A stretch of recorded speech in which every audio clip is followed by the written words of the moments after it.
You have stumbled upon a new episode, the 95th one to be exact. This is the episode detailing noteworthy world events that occurred on April the 24th, 2023, as part of daily uploads from the show Too Long Didn't Scroll, the show for you to get your daily news fix quickly and without hassle, as an alternative to scrolling through an endless seeming newsfeed.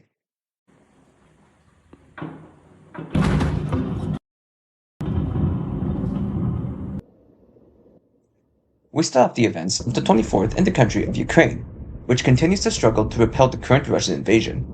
While Ukraine has managed to hold on to the majority of its country in the year after the start of the invasion, Russia has initiated several renewed offensives in regions like Bakhmut and Donetsk, proceeding to mostly secure several portions of the regions.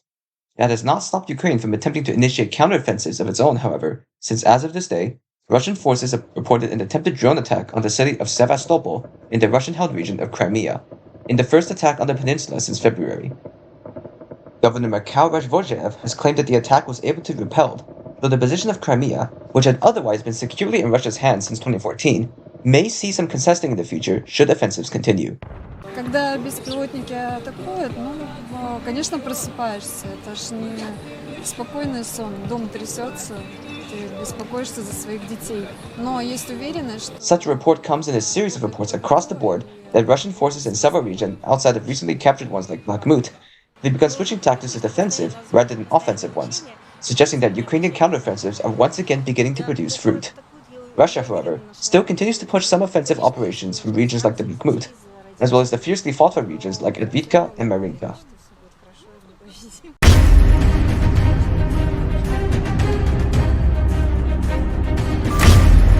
In the country of Pakistan, we focus in on the region of Khyber Pakhtunkhwa, which in recent years has been the subject of several terrorist attacks and similar incidents by various militant and insurgent groups, with a notable one being the Pakistani tehreek-i-Taliban terrorist organization. As of today's recording, an attack on the counter-terrorism department building and police station in the town of Kabul in the Swat district has occurred in the form of 2 explosions, killing at least 12 people and injuring around 50 others. Authorities have stated that the explosions occurred due to the combustion of flammable and explosive material stored underground, though they stated that the attack was apparently not linked to terrorism.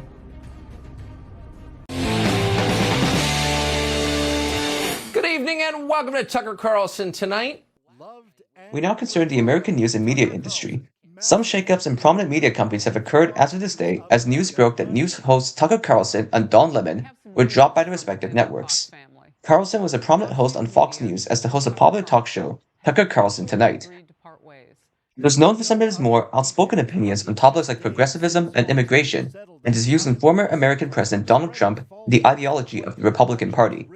Carlson ran into controversy recently over accusations levied against Dominion Voting Systems, a company specializing in digital voting technology for national elections, like in the 2020 American presidential elections, that they were complicit in voter fraud.